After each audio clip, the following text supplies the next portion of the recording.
Rabbil alamin. Allahumma salli wa sallim ala sayyidina Muhammadin wa ala alihi wa sahbihi ajma'in. Qala al-muallif hafizahullahu ta'ala wa adamallahu naf'a bihi wa bi'ulumihi fid dharain amin. Alladhi yahrumu bil hadath. Al-hadath huwa amrun i'tibariyun yaqumu bil badan yamna' sihhatas shalah haitsu la murakhis. Sekarang pembahasan tentang apa saja yang diharamkan ketika seseorang mempunyai hadath. Nah, sekarang kita perlu mengerti dulu apa itu hadath. Ya. Hadath ini jelas berbeda dengan najis. Kalau najis itu kan kelihatan. Walaupun ada najis namanya hukmiyah. Najis hukmiyah itu najis yang sudah tidak terlihat warnanya lagi, baunya dan rasanya. Seperti ketika ada orang buang air kecil di karpet. Kemudian selang berapa waktu karpet itu kering. Air kencingnya kering tanpa bekas, tanpa bau, karena terlalu lama waktunya. Ini gimana? Namanya najis apa ini? Hukmiyah. Najisnya sudah tidak ada, tapi masih dihukumi najis. Makanya namanya hukmiyah, karena dihukumi najis walaupun tidak terlihat. Kan tidak terlihat najisnya sudah. Terutama kalau di lantai keramik, kemudian dilap pakai tisu, ya setelah berapa jam sudah nggak ada baunya lagi, udah warnanya nggak ada, baunya nggak ada, mungkin bisa jadi rasanya nggak ada. Tapi masih najis nggak? Kita masih hukumi najis. Enggak ma'fu. Ma'fu itu najis-najis yang nanti insya Allah ada pembahasan. An-najasah al-ma'fu anha. Apa saja najis-najis yang dimaafkan. Ya, itu hukmiyah. Hukmiyah itu cukup disiram sekali dengan air yang mengalir sudah suci. Iya kan? Nah, hadath ini tidak terlihat. Tapi memang dari awal memang tidak terlihat dan tidak pernah terlihat. Kalau najis kan walaupun hukmiyah, tapi awalnya terlihat nggak? Terlihat, awalnya ainiyah. Terlihat. Tapi kalau hadas memang sesuatu yang memang harus diterima dengan iman. Lah antum bayangkan, antum kentut, kemudian harus dicuci muka, tangan, sebagian kepala, dan membasuh kaki, wudu. Apa urusannya kentut sama wudu? Harusnya kalau kentut yang dibasuh kan belakangnya, kenapa harus mukanya? Kalau masalah orang katanya, oh iya kan kalau kentut yang malu mukanya. Itu mungkin cuma sekedar hikmah atau bukan alasan. Bukan alasan adanya wudu itu karena orang kalau buang angin itu, karena yang menyebabkan wudu bukan hanya buang angin. Yang menyebabkan wudu kan banyak. Termasuk menyentuh lawan jenis. Jadi sesuatu yang harus memang diterima pakai iman, pakai syariat, amanah bis syariah. Kita harus beriman dengan syariat yang datang dari Rasulullah SAW. Tidak ada. Kalau najis wajib dibasuh karena terlihat. Kalau hadas wajib dibasuh karena apa? Nggak terlihat sama sekali. Ya kan, ketika seseorang buang angin, maka di anggota wudhunya itu ada hadasnya. Nah, hadas ini harus diangkat. Dengan apa? Dengan wudhu. Jadi hadas ini huwa amrun i'tibariyun, perkara yang tidak bisa terlihat, tapi dianggap ada oleh syariat. Jadi ada itu nggak mesti bisa dilihat. Yaqumu bil badan, yang ada pada anggota badan, yamna' sihhatas shalah, yang mencegah sahnya salat, haitsu la murakhis, kiranya tidak ada hal-hal yang membolehkan seseorang sholat dengan hadas. Kan ada beberapa sebab di mana seseorang itu dibolehkan sholat membawa hadas. Seperti istihadhah kemarin. hadasnya keluar terus, wudunya tidak bisa mengangkat hadas, hadasnya tetap ada tapi tetap wajib sholat. Atau orang yang mungkin di dalam pesawat tidak mendapatkan air dan debu, dia tetap wajib sholat nggak?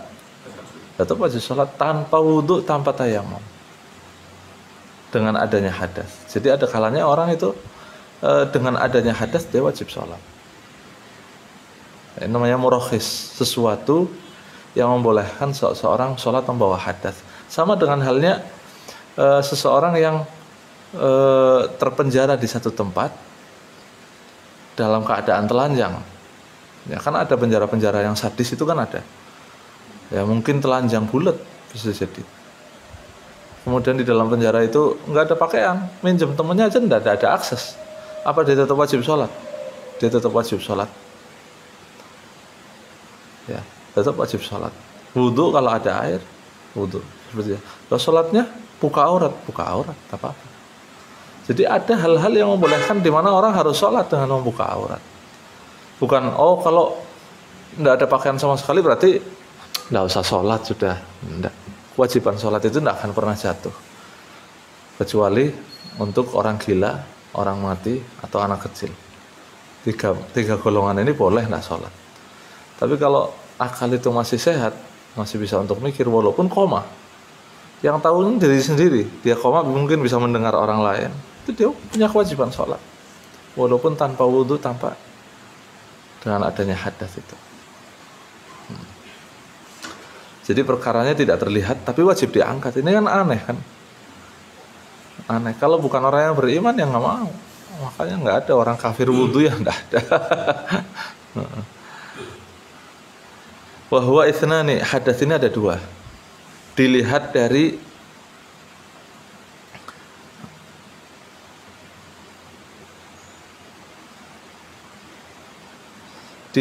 apa namanya? Dari segi apa yang diharamkan.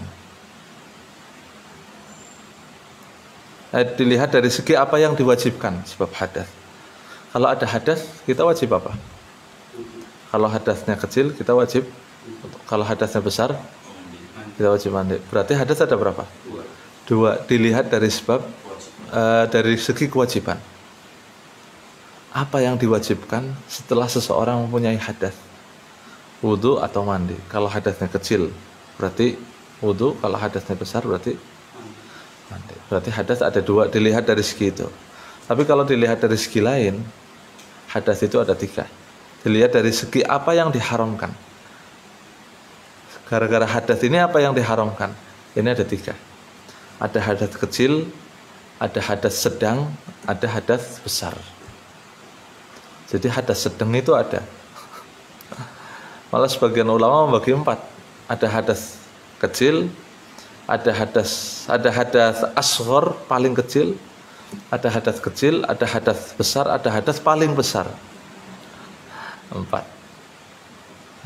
Kita ambilnya tiga saja. Nah, al-hadatsul asghar huwa ma aujabal wudu.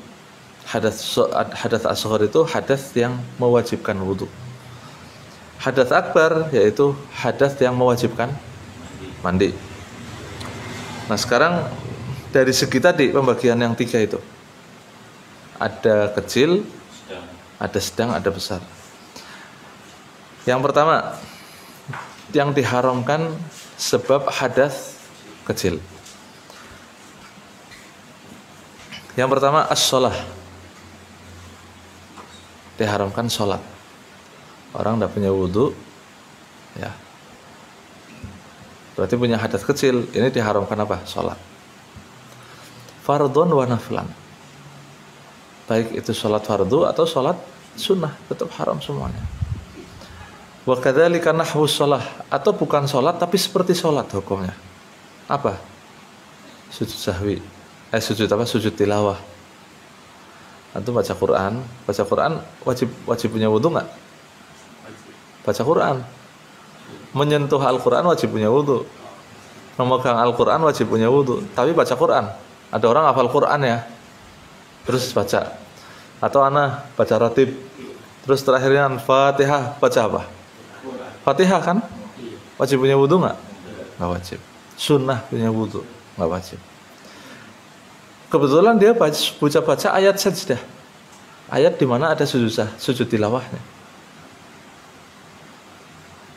Baca Qur'annya nggak wajib punya wudhu, tapi sujud tilawahnya wajib punya wudhu. Jadi nggak boleh orang sujud tilawah nggak punya wudhu. Dengerin orang baca Quran pas ayat sajdah ya harus punya wudhu kalau dia mau sujud. Ya, itu bukan sholat, tapi syaratnya sama dengan sholat. Wa sujudus syukri, sujud syukur. Sujud syukur juga harus punya wudhu. Terus antum aja jangan salah memahami sujud syukur loh. Bukan kayak yang orang-orang yang ngegulin sepak bola itu. Sujud syukur itu bukan gitu. Sujud syukur bukan begitu gol langsung sujud pakai celana pokak begitu, nggak ada takbiratul ihramnya. Sujud syukur itu ada takbiratul ihramnya seperti sholat. Setelah takbir, jadi duduk takbiratul ihram, Allahu Akbar, niat bahwa saya akan melaksanakan sujud syukur. Habis itu sujud sekali, tahiyat, ada tahiyatnya. Iya, cuma nggak baca tahiyatnya. Jadi setelah sujud kan duduk, ya, seperti orang duduk tahiyat. Habis itu salam. Jadi ada takbiratul ihramnya, ada salamnya, nggak langsung sujud kemudian kayak sepak bola itu, enggak bisa. Atau dapat uang di jalan langsung sujud, enggak, nanti nunggu sampai rumah. Ya, jangan sujud di jalan, ya sah-sah aja. Antum mau sujud di jalan ya sah-sah aja. Yang penting syaratnya tepat itu. Tapi ya sampai rumah juga enggak apa-apa. Dan itu harus nikmat baru. Kalau nikmat mustamir enggak bisa. Seperti antum jadi orang Islam, terus antum mau sujud syukur, lah berapa kali antum harus sujud syukur tiap hari? Tiap menit antum harus sujud syukur kalau begitu. Nah, itu nggak sunnah sujud syukur. Alhamdulillah anak jadi orang Islam. Terus sujud, lah dari dulu kemana? Jadi orang Islam ya. Ngerti ya? Ya, paham ya? Ada lagi yang bukan sholat seperti sholat, itu khutbatul Jum'ah. Khutbah Jumat. Khutbah Jumat itu syaratnya sama seperti sholat, harus suci dari hadas besar, dari hadas kecil, suci dari najis. Antum yang sering bersih-bersih masjid, itu mimbar nggak boleh ada tai cicaknya. Sebab nanti kalau si khotib pegang, khutbahnya batal. Atau di tongkatnya. Nah, makanya kadang-kadang khutbah tongkatnya nggak pegang, karena lihat ada tai cicak di situ. Di ujungnya itu biasanya ada tai cicak di situ. Ya, karena lihat nanti anda bilang sama pengurus masjidnya setelah khutbah itu ada khutbahnya nggak sah soalnya. Nah, walaupun tidak memegang tai cicaknya ya, kotoran cicaknya, tapi tidak sah khutbahnya.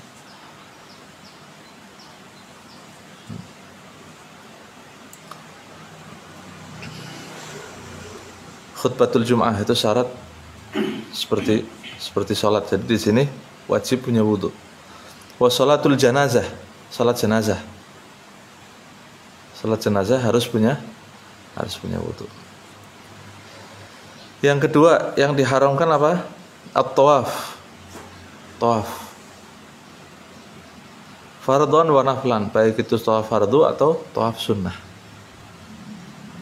Tawaf sunnah itu seperti gini, antum ke Mekah nggak mau ngapa-ngapain, nggak mau umroh, nggak mau haji, mau dagang, kemudian antum masuk masjid. Kalau di masjid biasa itu tahiyatul masjidnya pakai apa? Salat 2 rakaat kan, namanya salat rakaatain tahiyatul masjid, 2 rakaat untuk menghormati masjid. Tapi kalau ke Masjidil Haram itu tahiyatul masjidnya tidak pakai sholat, pakainya tawaf. Jadi begitu masuk masjid langsung tawaf. Ya, nanti antum masuk lagi tawaf lagi. Ini tawaf wajib atau tawaf sunnah? Tawaf sunnah. Tetap wajib punya wudhu, walaupun tawafnya sunnah. Ya, li'annahu bimanzilatis sholah, karena tawaf itu sama seperti sholat syaratnya. Ya, rukunnya beda. Ada takbiratul ihramnya kan toh. Adanya star. Startnya dari mana? Dari Hajarul Aswad. Finishnya juga Hajarul Aswad.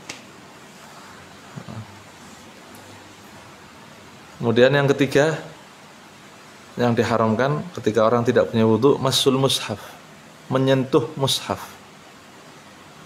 Menyentuh bukan membawa loh. Menyentuh sama membawa itu beda loh.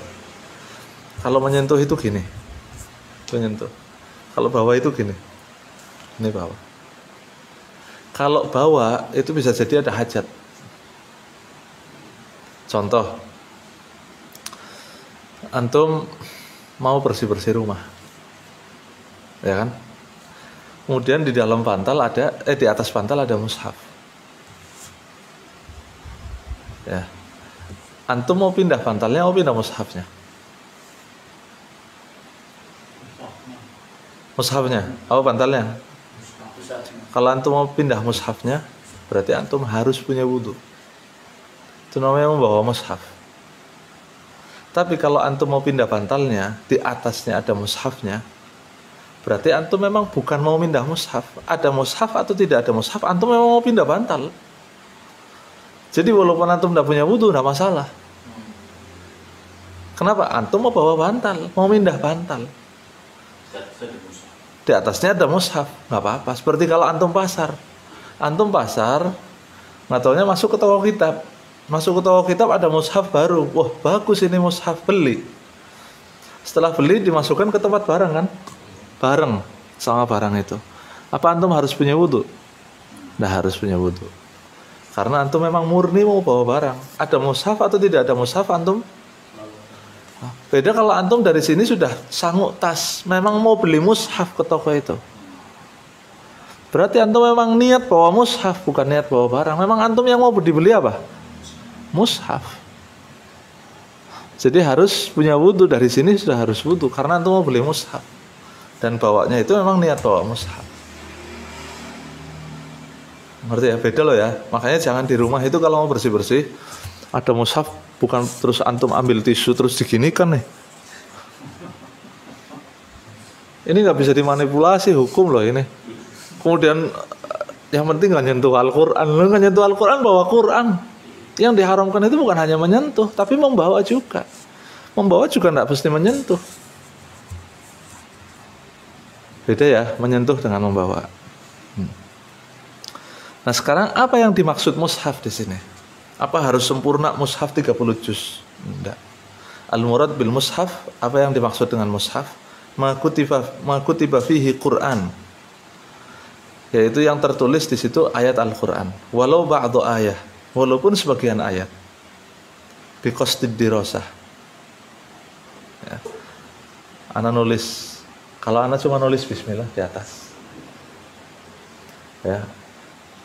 Itu tidak masalah. Tapi kalau anak nulis ayat, memang lagi belajar ayat ini, belajar dirasatul Quran, belajar Al-Quran. Oh ini bacanya ini, yang ini mad tabi'i, yang ini mad jaiz munfasil. Memang lagi nerangkan itu, kemudian anak nulis. Tujuannya berarti apa anak nulis? Tujuannya memang untuk dikaji, untuk dibaca. Itu tidak boleh antum sentuh. Nggak punya wudu nggak perlu. Ya, tapi ikhtiat, walaupun nggak untuk dirasa juga jangan disentuh. Makanya kalau punya mobil itu jangan ditulisi ayat-ayat di apa namanya di ininya kacanya. Takutnya nanti antum nyuci nggak punya wudu ya. Kalau bisa jangan. Ya, sekedar bismillah nggak masalah.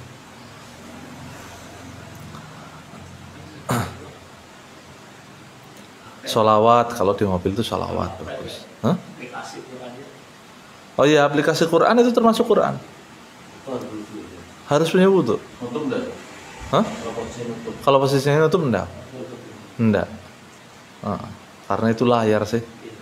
Artinya memang penghapusannya memang dengan cara ditutup. Nggak bisa.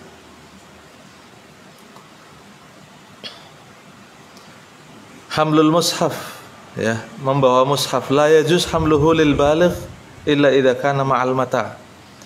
Tidak boleh membawa mushaf, ya, tidak diperbolehkan bagi orang yang baligh illa idza kana ma'al mata' fa fihi arba'u halat. Kecuali jika bersama barang tadi. Ya, ini posisi tidak punya wudu loh, ya. Fa fihi arba'u halat, taratan bi qasdil mushaf faqat, terkadang niat bawa mushaf saja, fala yajuz, maka tidak boleh sama sekali. Taratan bi qasdil mata' faqat, terkadang niat memang bawa barang saja tanpa mushaf, tapi mushafnya ngintil, ngikut, fa yajuz, maka boleh. Taratan bi qasdihima, taratan bi qasdihima, terkadang dua-duanya, niat bawa barang dan mushaf, ini juga tidak boleh karena ada niat bawa mushafnya. Ini tidak boleh menurut Imam Ibnu Hajar. Taratan layak sidu ahadahuma, terkadang tidak niat dua-duanya. Wah, gimana nggak niat dua-duanya? Gambarannya gimana nggak niat dua-duanya? Nah, ini juga tidak boleh karena lebih dekat ke yang namanya main-main. Nggak niat dua-duanya gimana? Maksudnya apa nggak niat dua-duanya? Ya kan? Paham ya? Ini insya Allah ya. Nah sekarang ada beberapa persoalan. Yajuzu hamlul mushaf wa massuhu lis-sabi al-mumayyiz lid-dirasah faqat. Untuk anak kecil itu boleh membawa mushaf atau memegang mushaf. Untuk anak kecil ya, anak kecil tapi yang sudah berakal walaupun belum baligh. Ya, tamyiz, ukurannya tamyiz gimana? Ukurannya tamyiz sudah bisa makan sendiri dan sudah bisa istinja sendiri. Jadi kalau belum, nggak bisa ya. Boleh lis-sabi al-mumayyiz, boleh. Lid-dirasati faqat, tapi khusus untuk belajar Al-Quran. Tapi kalau bukan untuk belajar Al-Quran, sekedar bawa-bawa, nggak boleh karena nggak ada hajat. Jadi artinya orang tuanya harus melarang. Ya. Jildul mushaf. Sekarang sampulnya mushaf nih. Ini sampulnya. Ya, ini boleh dipegang apa enggak? Jildul mushaf la yajuzu massuh, tidak boleh disentuh. Mungkin antum beranggapan nyentuh Al-Quran mungkin dalamnya. Mungkin luarnya enggak masalah, enggak. Menyentuh Al-Quran itu walaupun sampulnya la yajuz massuh, tidak boleh disentuh. Wala hamluh, tidak boleh dibawa illa idza inqata'at nisbatuhu 'anil mushaf, kecuali jika sudah terlepas dari mushaf dan tidak niat dipasang lagi. Ini sampulnya udah terlepas dan memang antum mau ganti sampul, enggak mau sampul ini. Berarti nisbat sampul ini ke Al-Quran sudah putus. Nah, ini boleh antum pegang. Tapi selama antum memang niat mau dipasang lagi, berarti sampul ini masih sampul milik mushaf. Tidak boleh disentuh.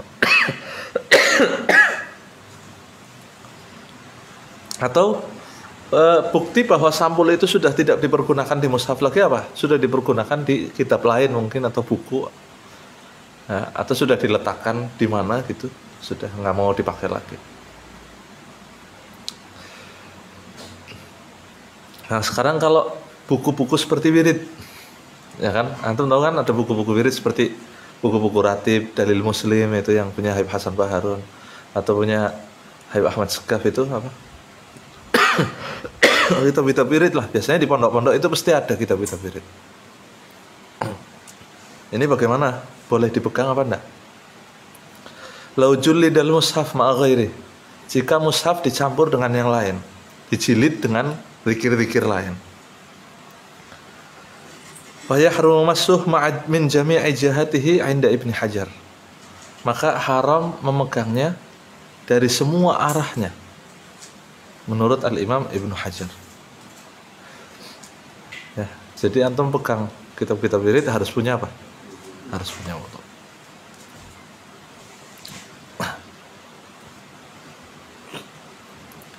Ngerti ya? Ini harus hati-hati nih. Ya walaupun ini ada perbedaan pendapat, tapi keluar dari perbedaan pendapat lebih afdol. Ada yang membolehkan itu ada. Yang membolehkan bahwa itu menyentuh itu tanpa wudu ada yang membolehkan. Termasuk Syekh Bamahromah. Itu membolehkan. Tapi kalau sudah dibuka kemudian disentuh Al-Qur'annya enggak boleh. Itu enggak ada yang membolehkan, itu harus punya wudu itu. Antum buka surat Yasinnya kemudian disentuh. Enggak boleh. Kalau enggak punya wudu enggak bisa. Tapi kalau masih tertutup boleh. Karena masih campuran. Biasanya kitab-kitab tahlil itu. Yajuzu lil muhdits an yahmil al-Qur'an lidh-dharurah idza lam yatamakkan min at-tayammum.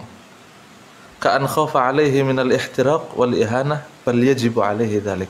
Ada kalanya kita wajib membawa Al-Qur'an tanpa wudu. Contoh, kalau ada Al-Qur'an jatuh di bawah. Apa antum mau wudu dulu? Kelamaan wudu dulu. Ini sudah di bawah Al-Qur'an harus cepat-cepat diangkat. Wajib loh ini. Wajib.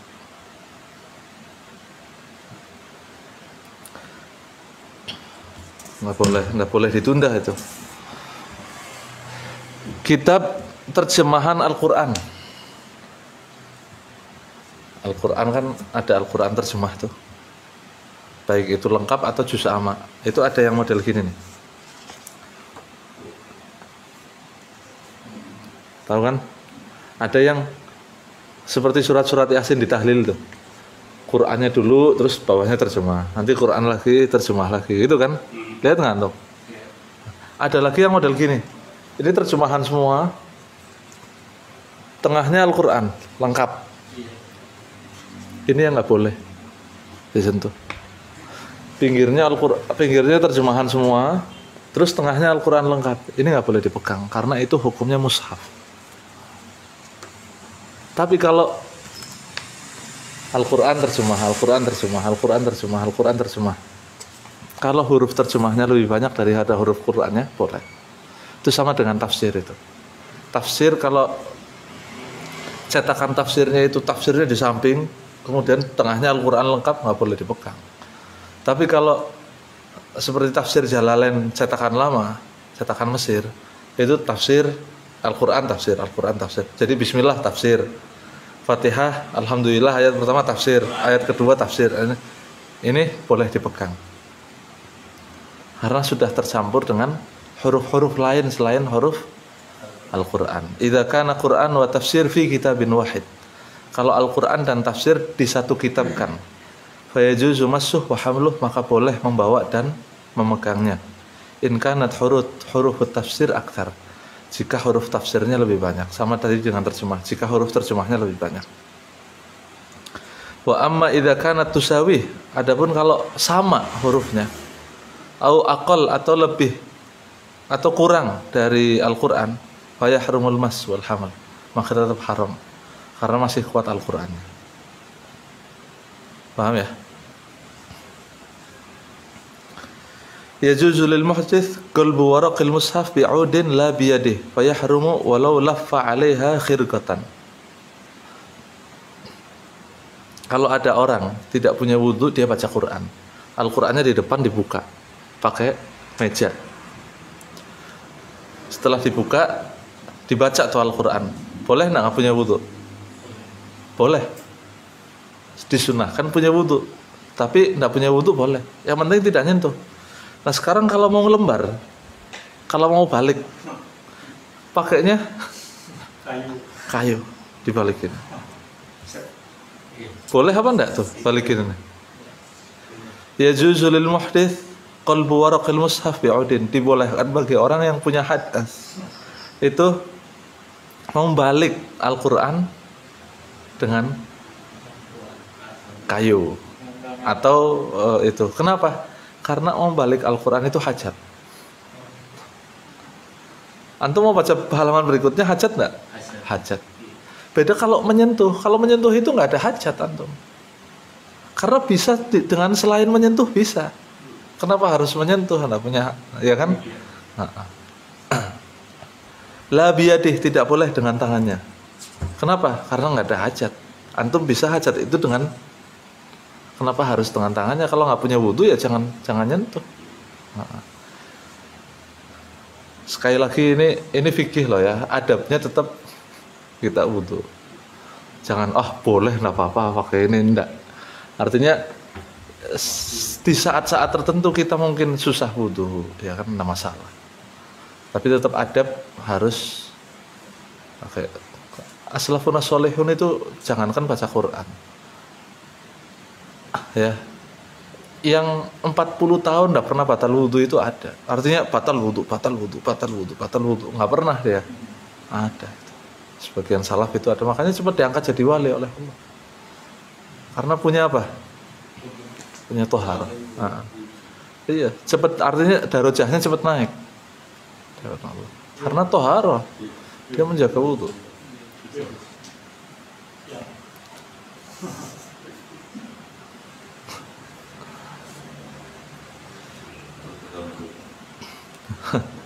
Yahrumu masun wa hamlu ilaqatil mushaf aw kharitatihi aw sunduqihi idza kana fihi ma mushafun wa qad u'idda lahu wa illa fayajuz. Anu tahu ada mushaf yang jilidan satu juz, kemudian nanti ada tempatnya, nanti tempatnya ada tutupnya, ada talinya, tahu kan? Nih hukumnya, yahrumu masun wa hamlu ilaqatil mushaf, diharamkan menyentuh dan membawa tali pengikat mushaf atau tali yang untuk membawa mushaf itu haram disentuh. Talinya loh jadi mulia gara-gara Al-Qur'annya. Au kharitatihi au sunduqihi, atau kharitohnya, tasnya. Au sunduqihi, atau antum punya tong, punya tempat lemari khusus mushaf. Itu lemarinya enggak boleh dipegang. Khusus Quran tapi loh ya, enggak dicampur sama kitab lain. Tapi kalau ini lemari untuk kitab, kemudian ada Al-Qur'annya enggak masalah. Ya. Sunduqihi, enggak boleh. Idza kana fihi ma mushaf, kalau di dalamnya ada mushafnya. Tapi kalau kosong enggak masalah. Tadi tong itu tong atau lemari, kalau enggak ada Al-Qur'annya enggak masalah. Memang u'iddalahu, dipersiapkan untuk khusus Al-Qur'an, tapi kalau enggak. Paham ini ya, insyaallah ya. Nah, insyaallah pembahasan berikutnya alladzi yahrumu bil janabah wal haid. Hadas yang sedang dan hadas besar insyaallah. Wallahu a'lam bishawab.